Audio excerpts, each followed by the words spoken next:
aku ingat ada 3. Yang pertama itu kan pasti langit bercahaya, jadi keadaannya tuh kayak damai, terus kayak menenangkan kayak gitu. Terus yang kedua, sesembahan kaum Majusi itu padam karena udah beribu-ribu tahun tuh nggak pernah padam, tapi ketika Nabi Muhammad lahir itu jadi padam. Terus yang terakhir kisah di surat Al-Fil tentang pasukan gajah yang menyerang Ka'bah, tapi sebelum mereka sampai itu sudah hancur, dan karena ada burung ababil yang melemparkan batu dan menghempaskan mereka. Setahu aku ya Kak, pertama itu yang kita ketahui bersama, runtuhnya pasukan ababil, hancurnya pasukan ababil yang hendak menyerang Ka'bah. Terus yang kedua itu runtuhnya istana Kisra, terus juga padamnya api sesembahan orang-orang Majusi pada saat itu, di mana setelah bertahun-tahun tidak pernah padam.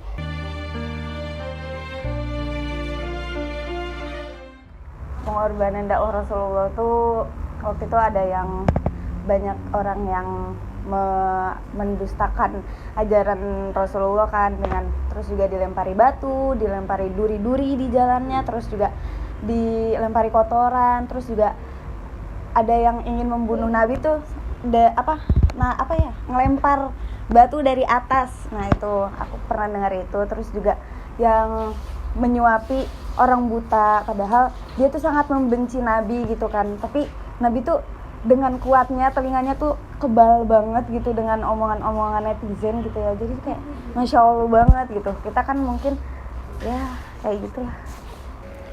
Peristiwa yang paling diingat, yang jelas semuanya diingat ya, walaupun gak pintar banget sirahnya, tapi overall lebih ke kerennya sih beliau, gimana sabarnya. Dan bayangin aja seseorang nih kalau misalkan diangkat jadi ketua Wihda aja, pasti dia ngerasa emang gue pantas ya. Terus beliau ini diangkat jadi nabi gitu, tapi beliau bisa ituin semua dan mengembalikan semua ke Allah. Dan semua perjuangan beliau, bagaimana beliau sabar, bahkan beliau sabar juga nyuapin seorang nenek gitu, yang sepanjang hari, sepanjang disuapin cuman maki-maki beliau, tapi beliau sabar banget. Di situ yang paling keren. Kalau kita disini-sini dikit, disindir dikit, emosinya Masya Allahu Akbar. Kalau seberapa jauh mungkin mengenal Rasulullah SAW dari kisah-kisah beliau, diceritakan oleh orang tua saya, oleh guru-guru saya tentang kehebatan beliau. Kalau misalnya kalau relate-nya dengan kehidupan sehari-hari, mungkin kadang kalau kita lagi futur suka dibandingin gitu, kalau Rasulullah dulu gimana ya. Jadi kita lebih mengenalnya, merasa lebih dekat dengan kayak gitu membandingkan apa yang Rasulullah alami dengan apa yang kita alami. Semisal kalau kita lagi kecapean jalan jauh, terus ngebayangin kalau Rasulullah zaman dulu perang Badar kayak gitu. Jadi rasanya lebih dekat gitu dengan Rasulullah setelah mungkin melakukan tadabur juga dari sirah-sirah beliau.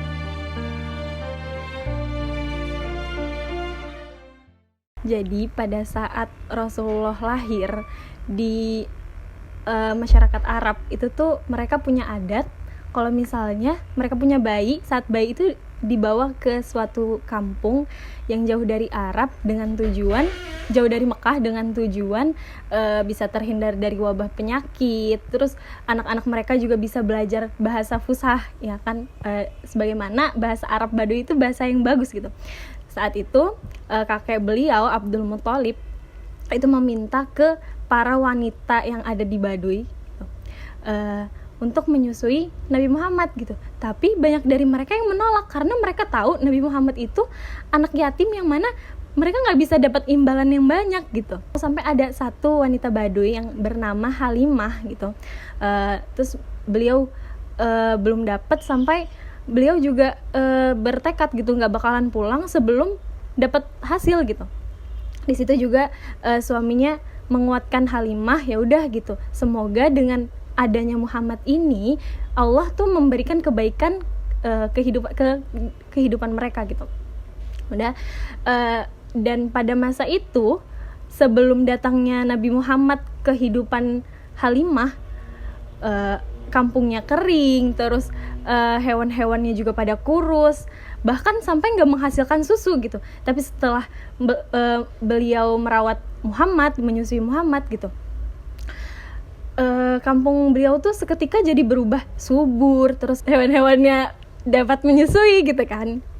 Nah, dari sini bukti bahwa Allah itu memberikan kemuliaan kepada Nabi Muhammad bahkan dari kecilnya gitu.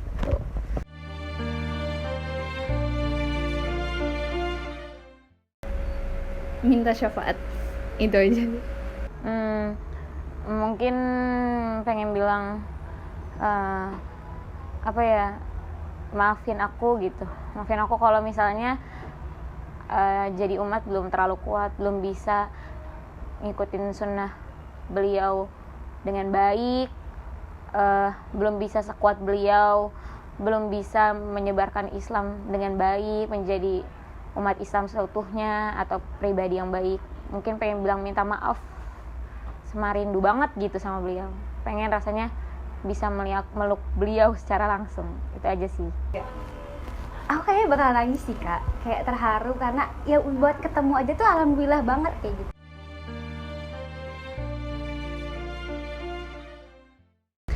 Kalau seberapa jauh, yang mana kita ketahui ya Rasulullah tuh sangat banyak mempunyai sifat yang mulia seperti amanah, jujur, dan yang lainnya. Kalau misalnya aku ingin meniru sifat Rasulullah tuh sangat sulit ya, apalagi dengan ketulusan Rasulullah dalam menyebar dakwah atau gimana. Tapi yang sekarang yang masih aku istiqomahkan dengan mempelajari sifat-sifat Rasulullah adalah ketika sabar menghadapi orang gitu, sabar ketika berdakwah, sabar ketika kita mendakwahkan hal yang benar dengan cara lemah lembut dan seperti yang diajarkan oleh Rasulullah SAW. Jadi dari sifat-sifat Rasulullah gitu, sebagaimana beliau mempunyai sifat-sifat Rasul yang fatonah, sidik, yang gitu-gitu. Itu walaupun sebenarnya kita nggak bisa pas banget kayak Nabi gitu kan, tapi sebisa mungkin kita mengikuti sifat-sifat itu tadi sih, kita setidaknya sedikit demi sedikit gitu.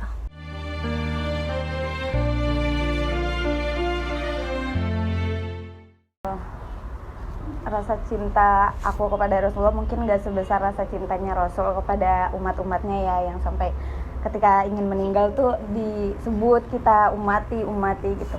Cuman sebagai usaha mencintai Rasul mungkin dengan bersolawat tuh yang gak cuman ketika setelah sholat atau ketika sholat di tasyahud gitu, tapi juga ketika kita jalan atau juga berkegiatan apapun, terus juga mungkin kayak ikut burdahan dan lain-lain. Cara mencintai Rasul Sallallahu Alaihi Wasallam itu ada banyak.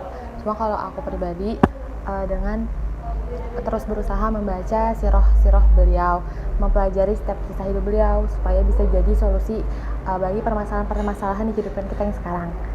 Dan berusaha untuk terus menghidupi sunnah-sunnah Rasul Sallallahu Alaihi Wasallam.